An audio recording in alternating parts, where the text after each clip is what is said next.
जोहार दोस्तों, स्वागत है आप सबका आपके अपने YouTube channel Gurukul institute RS में। साथियों, सबसे पहले आज हमारी पूरी टीम की ओर से आप लोगों को 76वें गणतंत्र दिवस की बहुत सारी बधाइयां, बहुत सारी शुभकामनाएं। दोस्तों, साप्ताहिक झारखंड करंट अफेयर्स के सिलसिले को आगे बढ़ाते हुए आज की रविवार आप लोगों को फिर से झारखंड से रिलेटेड जो महत्वपूर्ण खबरें हो सकती हैं, जो आपके आने वाले JSSC और JPSC जैसी एग्जाम्स में काम आएंगी, ऐसे तमाम कंटेंट्स को एक बार फिर से हमारे चैनल के माध्यम से आप लोगों को उपलब्ध कराया जा रहा है। तो दोस्तों, वीडियो पे बने रहिएगा और जो भी जानकारी दी जा रही है काफ़ी महत्व की जानकारी है, तो इसे नोट जरूर कर लीजिएगा। तो चलिए देर नहीं करते हैं और देखते हैं आज कौन कौन सी महत्वपूर्ण जानकारी झारखंड से जुड़ी हुई है जो आगामी परीक्षाओं में आपके काम आएंगी। साथियों, सबसे पहला प्रश्न है, निम्न में से किस जिले के उपायुक्त को लोक प्रशासन के क्षेत्र में बेहतर कार्य करने के लिए प्रधानमंत्री पुरस्कार से सम्मानित किया जाएगा? जी हाँ, प्रश्न देख लेंगे आप। निम्न में से किस जिले के उपायुक्त को लोक प्रशासन के क्षेत्र में बेहतर कार्य करने के लिए प्रधानमंत्री पुरस्कार से सम्मानित किया जाएगा? अब साथियों, इसका आंसर क्या है? तो इसका आंसर है गुमला जिला। जी हाँ, कौन से जिले के उपायुक्त है? गुमला जिला के उपायुक्त है। और इनका नाम क्या है? इनका नाम है दोस्तों श्री कर्ण सत्यार्थी। याद रखेंगे, इनका नाम है श्री कर्ण सत्यार्थी। साथियों, और भी कुछ जानकारी मैं आपको दे दूं कि भारत सरकार ने लगातार दूसरी बार गुमला की उपायुक्त का चयन प्रधानमंत्री पुरस्कार के लिए किया है। ठीक है, और भारत सरकार के द्वारा दोस्तों ये लगातार दूसरी बार, ठीक है ना, गुमला जिले के उपायुक्त को प्रधानमंत्री पुरस्कार के लिए चयनित किया गया है। और मैं आपको बता दूं कि इससे पूर्व के जो गुमला जिला के उपायुक्त थे, जिनका नाम था श्री सुशांत गौरव, तो श्री सुशांत गौरव जो कि गुमला जिला के पूर्व के उपायुक्त थे, उनको भी पिछले बार प्रधानमंत्री पुरस्कार से सम्मानित किया गया है। तो ऐसा लगातार दूसरी बार गुमला जिला को प्रधानमंत्री पुरस्कार दिया जा रहा है। साथियों, आगे बढ़ते हैं और अगला प्रश्न है, 38वें राष्ट्रीय खेल में झारखंड के 2 जजों का चयन किया गया है, उनके नाम क्या है? जी हाँ दोस्तों, अब 38वें राष्ट्रीय खेल का आयोजन उत्तराखंड में होना है। साथियों, अब उत्तराखंड में आयोजित इस 38वें राष्ट्रीय खेल में झारखंड से 2 जजों का चयन किया गया, उनके नाम क्या है? अब दोस्तों, उनके नाम क्या है? तो उनके नाम है दीपक कुमार साहू तथा हेमा कुमारी। याद रखेंगे, दीपक कुमार साहू तथा हेमा कुमारी। जी हाँ, ये 2 लोगों के नाम आपको याद रख लेना है। आगे बढ़ते हैं साथियों, और आपको मैं बता दूं कि 38वें राष्ट्रीय खेलों का आयोजन जो है कहाँ होना है? उत्तराखंड में होना है। यह भी आप जरूर याद रखेंगे। कब से कब तक होना है, तारीख भी आप देख लेंगे। 28 जनवरी से लेकर 14 फरवरी तक इसका आयोजन उत्तराखंड में किया जाएगा। दोस्तों, आगे बढ़ते हैं और हमारे पास में अगला प्रश्न है, केंद्रीय सड़क परिवहन एवं राजमार्ग मंत्री श्री नितिन गडकरी की स्वीकृति के बाद राज्य के किस जिले में 1130 करोड़ की लागत से फ्लाईओवर का निर्माण किया जाएगा? जी हां दोस्तों, एक बहुत बड़ी परियोजना। और झारखंड के कौन से जिले में 1130 करोड़ की लागत से फ्लाईओवर का निर्माण किया जाना है, इसकी स्वीकृति किसने दी है?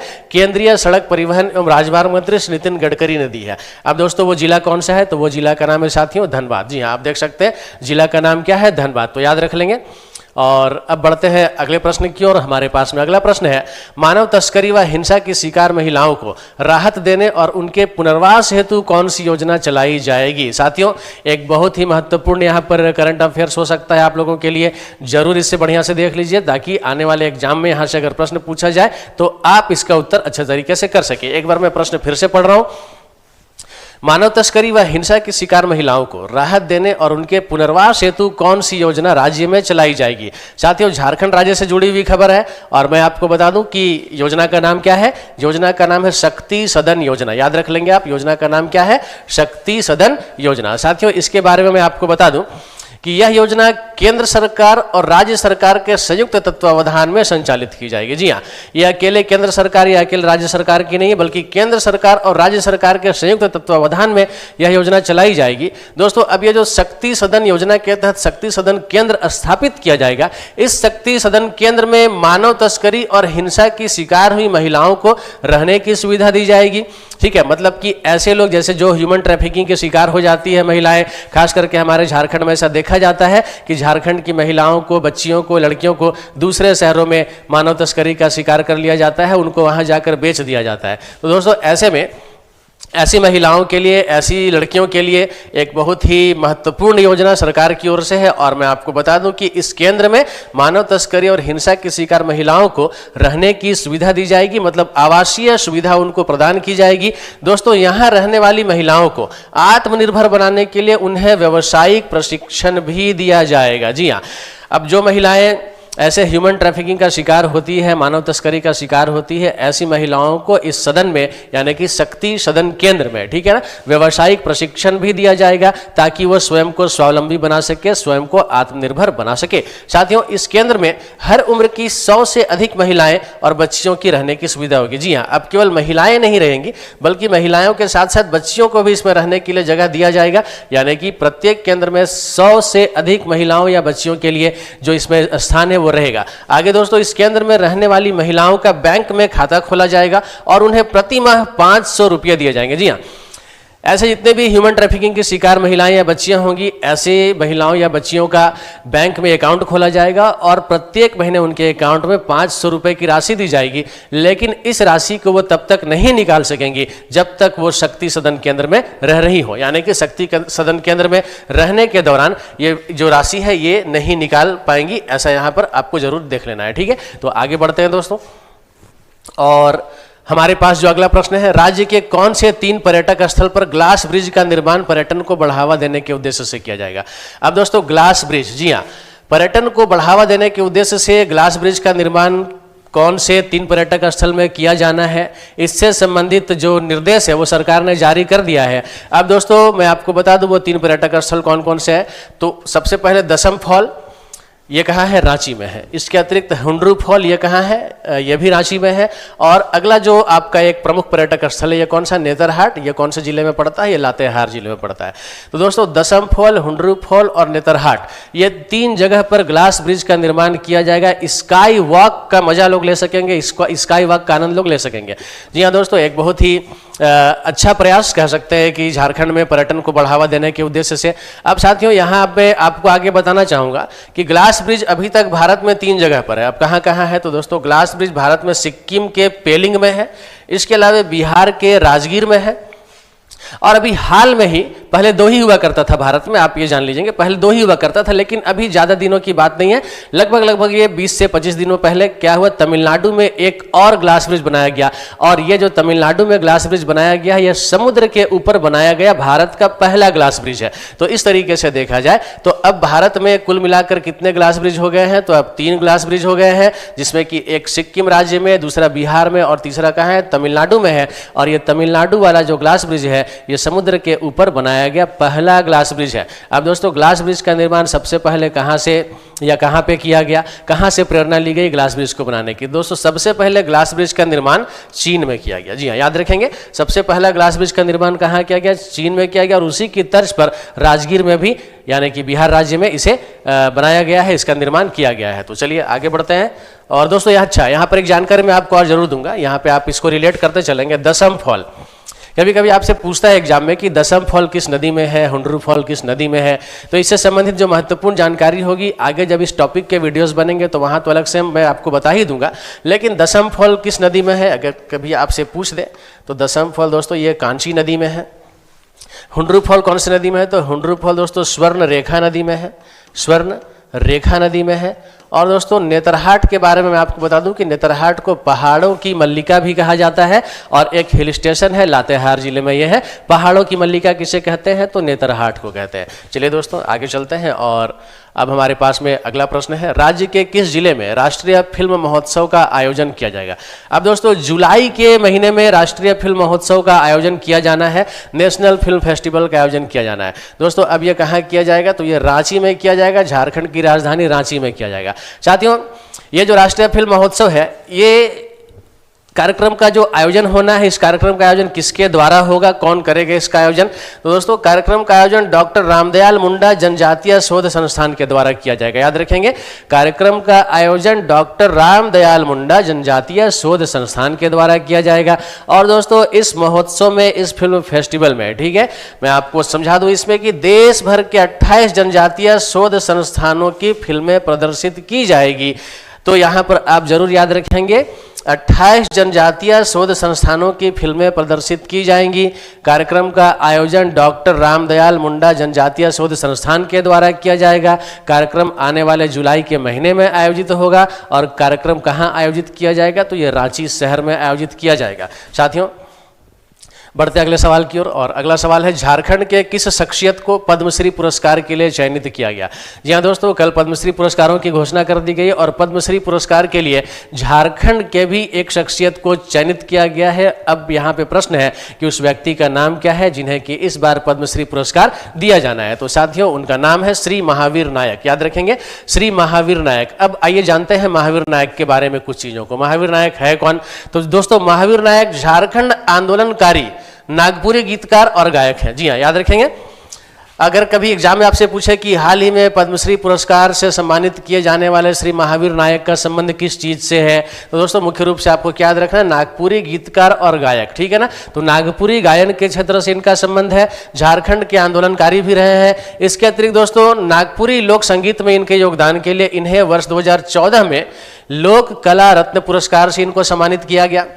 2019 में इनको प्रफुल्ल सम्मान दिया गया और 2022 में संगीत नाटक अकादमी अमृत पुरस्कार से भी इन्हें सम्मानित किया जा चुका है। और ऐसी उपलब्धियों को प्राप्त करने वाले श्री महावीर नायक को अभी राष्ट्रपति श्रीमती द्रौपदी मुर्मू के द्वारा क्या दिया गया? पद्मश्री का पुरस्कार जो है वो इन्हें दिया गया। आगे दोस्तों, अब पद्मश्री पुरस्कार के बारे में हम लोग जानते हैं कि इस वर्ष पद्मश्री पुरस्कार अलग अलग कैटेगरी में, जैसे पद्म विभूषण, पद्म भूषण और पद्मश्री, ठीक है, टोटल कितने लोगों को दिया गया? तो कुल मिलाकर 139 लोगों को ऐसे पद्म सम्मान के लिए चुना गया है। और इस पद्म सम्मान में पद्म विभूषण जो है कितने लोगों को दिया गया? तो 7 लोगों को पद्म विभूषण दिया गया, 19 लोगों को पद्म भूषण दिया गया और 113 लोगों को पद्मश्री पुरस्कार से सम्मानित किया गया। और इसी 113 लोगों में एक नाम श्री महावीर नायक जी का भी है। तो चलिए साथियों, आगे बढ़ते हैं और अगली जानकारी है। अगला प्रश्न है, केंद्रीय गृह मंत्रालय के द्वारा गणतंत्र दिवस के अवसर पर झारखंड के कितने पुलिस पदाधिकारियों और कर्मियों को, यानी कि पुलिस कर्मियों को पुलिस पदक से सम्मानित किया गया? साथियों, प्रश्न एक बार पुनः पढ़ेंगे हम लोग। केंद्रीय गृह मंत्रालय के द्वारा गणतंत्र दिवस के अवसर पर झारखंड के कितने पुलिस पदाधिकारियों और पुलिस कर्मियों को पुलिस पदक से सम्मानित किया गया? तो दोस्तों, इसका करेक्ट आंसर क्या होगा? 12। याद रखेंगे, 12 पुलिस कर्मियों और पुलिस पदाधिकारियों को सम्मानित किया गया है। और इन 12 लोगों में आईजी रैंक के 2 पदाधिकारी भी शामिल है। जी हाँ, आईजी रैंक के 2 पदाधिकारी भी इसमें शामिल है। साथियों, आगे हम लोग चलते हैं और नेक्स्ट क्वेश्चन होगा, 15वें राष्ट्रीय मतदाता दिवस के अवसर पर लोकसभा चुनाव में उत्कृष्ट प्रदर्शन करने वाले किस राज्य को बेस्ट परफॉर्मिंग स्टेट का राष्ट्रीय पुरस्कार दिया गया है? साथियों, अभी पिछले 2-3 महीने पहले लोकसभा के चुनाव संपन्न हुए और दोस्तों आप लोगों को जो प्रश्न दिया गया है इसी से रिलेटेड है। क्या है? 15वें राष्ट्रीय मतदाता दिवस के अवसर पर लोकसभा चुनाव में उत्कृष्ट प्रदर्शन करने वाले किस राज्य को बेस्ट परफॉर्मिंग स्टेट का राष्ट्रीय पुरस्कार दिया गया? माफ करेंगे साथियों, मैंने 2-3 महीने पहले बोल दिए, जबकि चुनाव जो कराया गया वो मार्च अप्रैल में हुआ था। अब यहाँ पे प्रश्न को पुनः आप समझते हैं। 15वें राष्ट्रीय मतदाता दिवस के अवसर पर लोकसभा चुनाव में उत्कृष्ट प्रदर्शन करने वाले किस राज्य को बेस्ट परफॉर्मिंग स्टेट का पुरस्कार दिया गया है? तो साथियों, इसका करेक्ट आंसर है अपना राज्य है कौन सा? झारखंड। जी हाँ, झारखंड राज्य को बेस्ट परफॉर्मिंग स्टेट का राष्ट्रीय पुरस्कार दिया गया है। और दोस्तों, झारखंड को यह पुरस्कार पहली बार दिया गया। जी हाँ, प्रथम बार झारखंड को यह पुरस्कार प्राप्त हुआ है। और इस अवसर पर झारखंड के मुख्य निर्वाचन पदाधिकारी, नाम क्या है इनका? के रवि कुमार। जी हाँ, झारखंड के मुख्य निर्वाचन पदाधिकारी के रवि कुमार को राष्ट्रपति ने नई दिल्ली में सम्मानित किया। ठीक है, याद रखेंगे, के रवि कुमार, इनको सम्मानित किया गया है। साथियों, आगे बढ़ते हैं अगले प्रश्न की ओर और अगला प्रश्न भी लगभग इसी से जुड़ा हुआ है। आप देख सकते हैं, 15वें राष्ट्रीय मतदाता दिवस के अवसर पर झारखंड लोकसभा तथा विधानसभा के चुनाव में सराहनीय कार्य करने वाले किस जिले के उपायुक्त को राष्ट्रपति के द्वारा सम्मानित किया गया? जी हाँ दोस्तों, अभी किस जिले के उपायुक्त को राष्ट्रपति के द्वारा सम्मानित किया गया, यह प्रश्न है। और बिल्कुल कंफ्यूजन में नहीं आना है। मैंने पहला प्रश्न आपको दिया था कि लोक प्रशासन के क्षेत्र में उत्कृष्ट कार्यों के लिए किसे सम्मानित किया गया? कर्ण सत्यार्थी को सम्मानित किया गया, गुमला जिले के उपायुक्त को सम्मानित किया गया। लेकिन यहाँ पे प्रश्न क्या है? राष्ट्रीय मतदाता दिवस के अवसर पर झारखंड लोकसभा तथा विधानसभा के चुनाव में सराहनीय कार्य करने वाले किस जिले के उपायुक्त को राष्ट्रपति के द्वारा सम्मानित किया गया? तो दोस्तों, इसका जो सही आंसर होगा पूर्वी सिंहभूम। याद रखेंगे, पूर्वी सिंहभूम। और जो जिन्हें सम्मानित किया गया उस उपायुक्त का नाम क्या है? दोस्तों, पूर्वी सिंहभूम के उपायुक्त है श्री अनन्य मित्तल। जी हाँ, याद रखेंगे, श्री अनन्य मित्तल पूर्वी सिंहभूम के उपायुक्त है और इन्हें राष्ट्रपति के द्वारा सम्मानित किया गया राष्ट्रीय मतदाता दिवस के अवसर पर। दोस्तों, राष्ट्रीय मतदाता दिवस कब मनाया जाता है? राष्ट्रीय मतदाता दिवस प्रत्येक वर्ष 25 जनवरी को मनाया जाता है। याद रखेंगे, राष्ट्रीय मतदाता दिवस प्रत्येक वर्ष 25 जनवरी को मनाया जाता है। साथियों अब आगे चलते हैं और अगले प्रश्न को देखते हैं। अगला प्रश्न है, भारतीय अंडर 17 महिला फुटबॉल टीम में झारखंड के कितने खिलाड़ियों का चयन किया गया है। साथियों अब क्या है कि भारतीय अंडर 17 महिला फुटबॉल टीम का चयन किया गया है, इसमें सिलेक्शन हुआ है। तो अब क्या है इसमें दोस्तों, झारखंड के भी कुछ खिलाड़ियों को इसमें जगह दी गई है। अब झारखंड के कुल कितने खिलाड़ियों को जगह दी गई, आइए देखते हैं। साथियों झारखंड के कुल 5 खिलाड़ियों को जगह दिया गया है और उन 5 खिलाड़ियों के नाम क्या क्या है आपके सामने स्क्रीन पर है, आप सभी देखिए यहाँ से। दिव्यानी लिंडा, ठीक है, कहाँ से संबंध रखती है, रांची जिले से। अनीता डुंगडुंग, सूरजमुनि कुमारी और एलिजाबेथ, ये 3 ऐसी खिलाड़ी है जिनका संबंध कहाँ से है, गुमला जिले से है। और अनुष्का कुमारी का संबंध कहाँ से है, अनुष्का कुमारी का संबंध हजारीबाग से है। जी हाँ, तो दिव्यानी लिंडा, अनीता डुंगडुंग, सूरजमुनि कुमारी, एलिजाबेथ और अनुष्का कुमारी, ऐसे 5 खिलाड़ियों का, 5 महिला फुटबॉल खिलाड़ियों का चयन भारतीय अंडर 17 महिला फुटबॉल टीम में किया गया है। तो साथियों याद रख लेंगे इस चीज को। और अब हम लोग आगे बढ़ते हैं अगले प्रश्न की ओर। अगला प्रश्न है, महिला हॉकी इंडिया लीग का फाइनल किन 2 टीमों के बीच खेला जाएगा। महत्वपूर्ण सवाल है। अभी रांची में महिला हॉकी इंडिया लीग का आयोजन किया जा रहा है। साथियों अब जो सेमीफाइनल के मुकाबले हैं वो खत्म हो चुके हैं और 2 टीमें फाइनल में पहुंच चुकी है। तो दोस्तों अब फाइनल में किन 2 टीमों के बीच खेला जाएगा, तो फाइनल मैच जो है ये सूरमा हॉकी क्लब और ओडिशा वॉरियर्स के बीच, याद रखेंगे, सूरमा हॉकी क्लब और ओडिशा वॉरियर्स के बीच, ठीक है, फाइनल मैच खेला जाना है। दोस्तों फाइनल मैच की पूर्व संध्या पर एक सांस्कृतिक कार्यक्रम आयोजित किया जाएगा और साथियों इसके अतिरिक्त फाइनल जो होगा आपका समारोह, ठीक है, उस समारोह के मुख्य अतिथि कौन होंगे, तो उस समारोह के मुख्य अतिथि साथियों, समापन समारोह के मुख्य अतिथि हम लोग कह सकते हैं यहाँ से। तो समापन समारोह के मुख्य अतिथि राज्य के मुख्यमंत्री श्री हेमंत सोरेन होंगे, जबकि उद्घाटन समारोह की मुख्य अतिथि कौन थी, तो श्रीमती कल्पना सोरेन थी। जी हाँ, श्रीमती कल्पना सोरेन थी। चलिए आगे बढ़ते हैं और नेक्स्ट क्वेश्चन है, गणतंत्र दिवस समारोह में झारखंड राज्य से संबंध रखने वाले कौन से व्यक्ति सेकेंड इन कमांड होंगे। प्रश्न एक बार फिर से देखेंगे, गणतंत्र दिवस समारोह में झारखंड राज्य से संबंध रखने वाले कौन से व्यक्ति सेकंड इन कमांड होंगे। अब दोस्तों आज गणतंत्र दिवस है और नई दिल्ली के कर्तव्य पथ पर गणतंत्र दिवस परेड का आयोजन किया गया और इस परेड में सेकंड इन कमांड यानी कि कह सकते हैं यहाँ पर एक मुख्य रूप से नेतृत्व करने वाले परेड का, ठीक है, कौन थे, तो दोस्तों यहाँ पर मैं आपको बता दूं इनके नाम है मेजर जनरल सुमित मेहता। जी हाँ, याद रख लेना है नाम, मेजर जनरल सुमित मेहता। संबंध कहाँ से है, इनका संबंध रांची से है। इनकी शिक्षा दीक्षा धनबाद से भी हुई है और ऐसा साथी मैं आपको बता दूं कि गणतंत्र दिवस समारोह में इन्होंने सेकेंड इन कमांड के रूप में कार्य किया। और चलिए आगे बढ़ते हैं, अगले क्वेश्चन को देखते हैं। दोस्तों अगला क्वेश्चन है, प्रवर्तन निदेशालय अर्थात ईडी रांची जोन के संयुक्त निदेशक कौन बनाए गए। अब दोस्तों प्रवर्तन निदेशालय अर्थात इन्फॉर्मेंट डायरेक्टरेट रांची जोन के संयुक्त निदेशक कौन बनाए गए हैं। तो दोस्तों प्रवर्तन निदेशालय अर्थात ईडी के रांची जोन के संयुक्त निदेशक का नाम अब क्या होगा, तो अब आप याद रखेंगे श्री अजय लुहाज। जी हाँ, श्री अजय लुहाज को रांची जोन का संयुक्त निदेशक बनाया गया है। साथियों आगे चलते हैं और अगले प्रश्न को देखते हैं।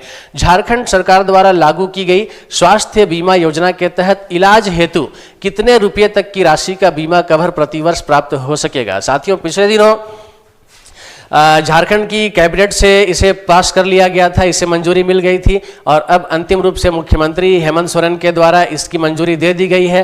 फाइनली अब इसे झारखंड राज्य में लागू कर दिया गया है। तो दोस्तों मैं आपको बता दूं कि झारखंड सरकार द्वारा लागू की गई स्वास्थ्य बीमा योजना के तहत इलाज हेतु कितने रुपए तक की राशि का बीमा कवर प्रतिवर्ष हो सकेगा। तो दोस्तों इसका जो सही आंसर है आपको जरूर याद रख लेना है, 5 लाख रुपए। जी हाँ, 5 लाख रुपए। आइए दोस्तों हम लोग जानते हैं कि इस योजना का लाभ यानी कि स्वास्थ्य बीमा योजना का लाभ किनको किनको मिलने वाला है, कौन कौन इसके लाभार्थी हो सकते हैं। दोस्तों स्वास्थ्य बीमा योजना का जो लाभ है ये किनको किनको मिलेगा, विधायकों को मिलेगा, पूर्व विधायकों को मिलेगा, राज्य कर्मियों को मिलेगा व सेवानिवृत्त राज्य कर्मी भी इसका लाभ उठा सकेंगे। इसके अतिरिक्त उनके परिजन, साथ ही साथ निबंधित अधिवक्ता तथा राज्य निगम बोर्ड के सदस्यों को इसका लाभ प्राप्त हो सकेगा। जी हाँ दोस्तों, फिर से एक बार देख लेना है, विधायक, पूर्व विधायक, राज्यकर्मी व सेवानिवृत्त राज्यकर्मी व उनके परिजन, निबंधित अधिवक्ता तथा राज्य निगम बोर्ड के सदस्यों को प्राप्त होगा। ठीक है, तो इसको आप जरूर याद रखेंगे। राशि कितनी है, इसमें राशि है दोस्तों 5 लाख रुपए। तो प्रत्येक वर्ष 5 लाख रुपए तक का निःशुल्क इलाज जो है वो करा सकते हैं, अर्थात सीधे सीधे आप समझिए कि बीमा कवर जो है वो 5 लाख रुपए तक का हो रहा है इस योजना के तहत। तो एक बहुत ही अच्छी योजना। और अब दोस्तों आज का प्रश्न आप लोगों के लिए, जिसका उत्तर आप लोगों को कमेंट बॉक्स में आकर देना है। साथियों आज का प्रश्न क्या है आइए देखते हैं। आज का प्रश्न है, झारखंड के किस पर्वतारोही ने दक्षिण अमेरिका की सबसे ऊंची चोटी अकोंकागुआ में सफलतापूर्वक चढ़ाई की है? जी हाँ, प्रश्न मैं पुनः पढ़ रहा हूं। झारखंड के किस पर्वतारोही ने दक्षिण अमेरिका की सबसे ऊंची चोटी अकोंकागुआ में सफलतापूर्वक चढ़ाई की है? साथियों, पिछले सप्ताह के वीडियो में मैंने इसकी चर्चा की थी। अब आइए इसके विकल्प को देखते हैं। दोस्तों, पहला ऑप्शन है ए प्रेमलता अग्रवाल। ऑप्शन बी देखते हैं दोस्तों। ऑप्शन बी है शशि शेखर।